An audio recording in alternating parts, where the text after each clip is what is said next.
Hi everyone, welcome back to my channel Achieving Alpha and welcome back to another video. And in this particular video, we are going to talk about trading versus long-term investment. So this is a question that a lot of beginners ask themselves or to other people that when they enter the stock markets, what should be their preferred choice? Either they should trade or they should focus on long-term investment. So we will try to understand that what could be a good possible option for you and what are the differences between the two. So to start with, let's understand that what is trading and what is long-term investment. So basically, trading is when a person is trying to benefit from the short-term price fluctuation of an underlying asset. Now, this trading could be in stocks, could be in derivatives like futures and options, could be in commodities, and so on. The whole aim here is to benefit from the short term price fluctuation.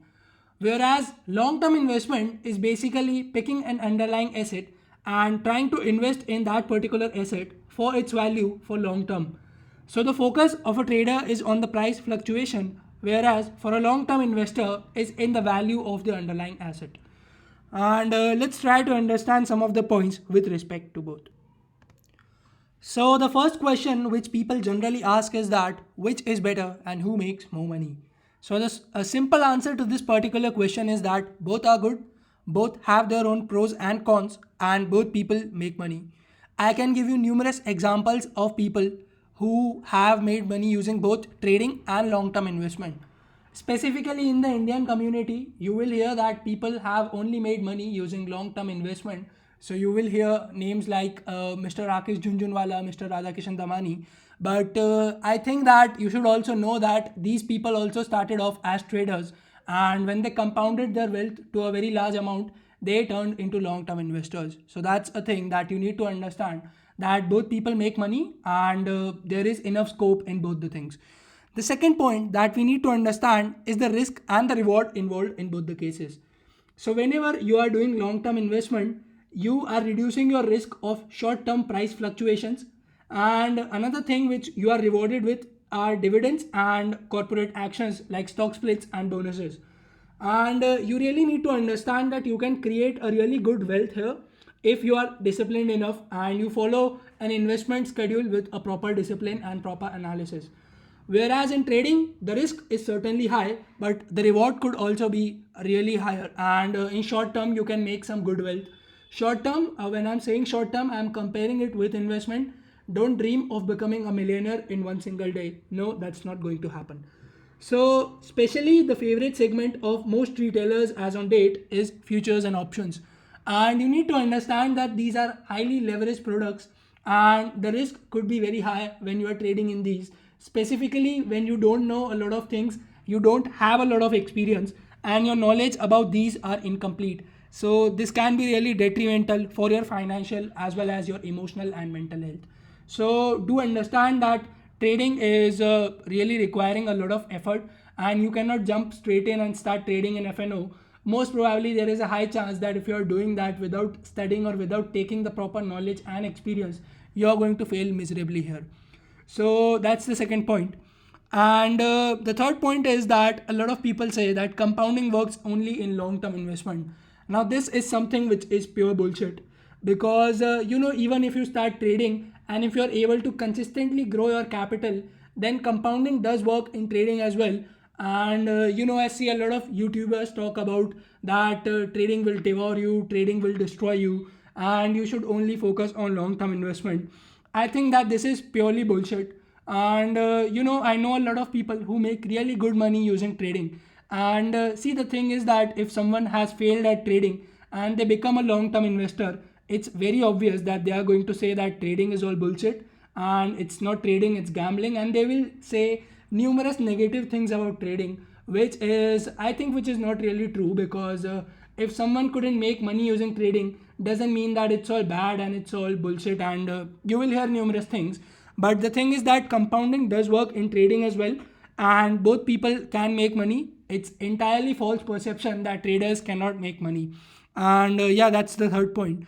The fourth point is that whenever a long term investor is doing certain analysis, he is doing a fundamental analysis, and whereas for a trader, they are basically trying to do technical or quantitative analysis to plan their trades accordingly.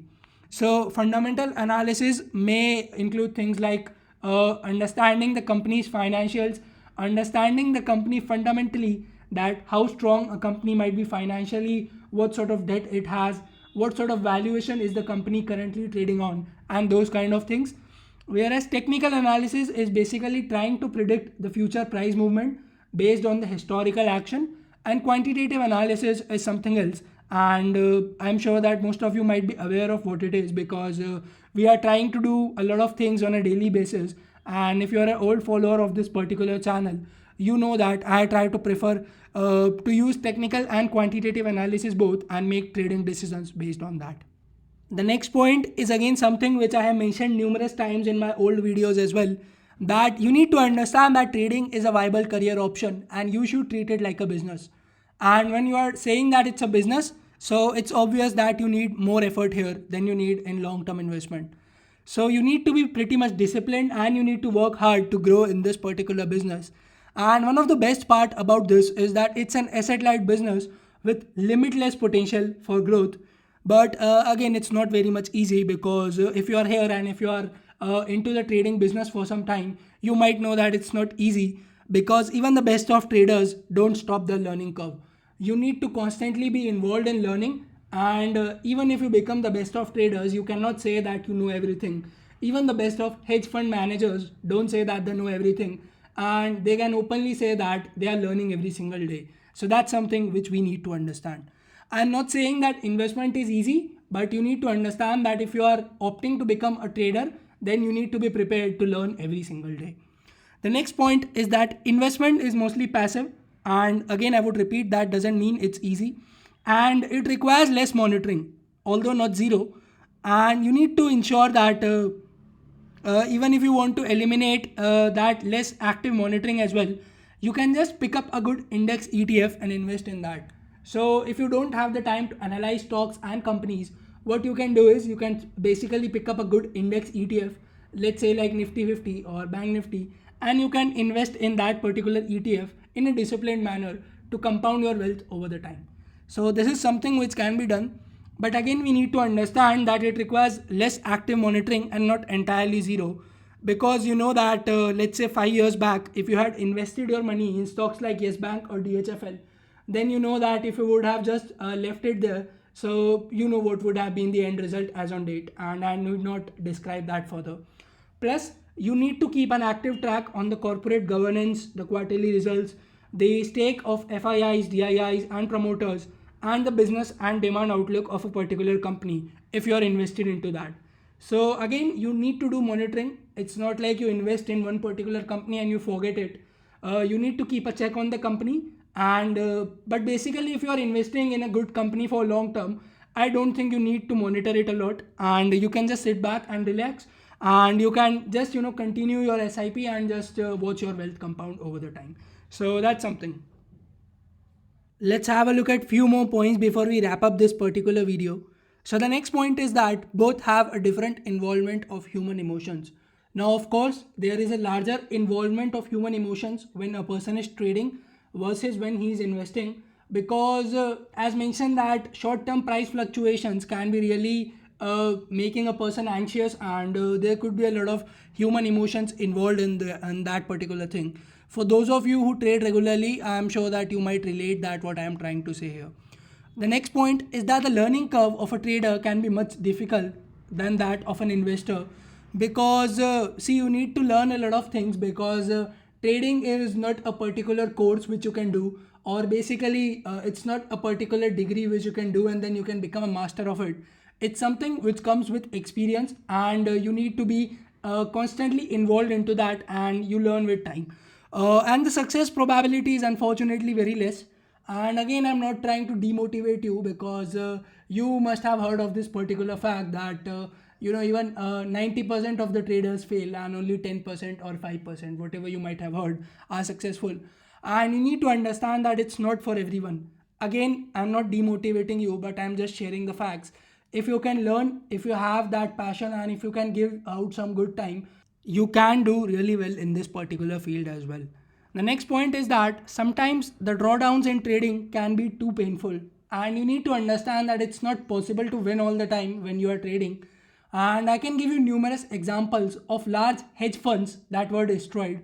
So if they can be destroyed and they can make mistakes, we are just retail traders and it can happen to anyone. So the drawdowns can be very much painful, and we need to be very much aware about the kind of risk we are getting into whenever we are entering a particular trade. And you should be pretty much aware and define your risk prior to entering a particular trade. The next point is that if the company you are betting on when you are doing a long term investment doesn't perform well, you can lose the principal amount invested as well. So you need to be careful about that. Again, I would like to quote examples of Yes Bank and DHFL, and there are numerous more examples which you can have a look at. So you need to be very much ensure that the company you are betting on is strong financially, and it is fundamentally strong. You basically need to be sure about that. And if not, again as mentioned, index ETFs and mutual funds are a very good choice for you. The next point is that a trader believes in price, whereas an investor believes in the value. This is something which I have mentioned previously as well, that as a long term investor, all that you are betting upon is the value that the company is offering and its business basically. And as a trader, you are basically trying to benefit from the short term price fluctuation. The last point or the final conclusion that I can give you is that both are different things and wealth can be generated using both. But if you are a beginner, I would strongly advise you to avoid trading in the initial phase. And once you gain experience, you can come to this and build upon gradually. The stock markets are here forever and they are not going anywhere. But as a beginner, you can try to start off as an investor. And by the way, I am a strong believer of the compounding and long term investment. So don't get me wrong. I myself am both, which is a trader and an investor. And I actively do both the things, and I can tell you that there is a lot of scope for growth in both the sectors.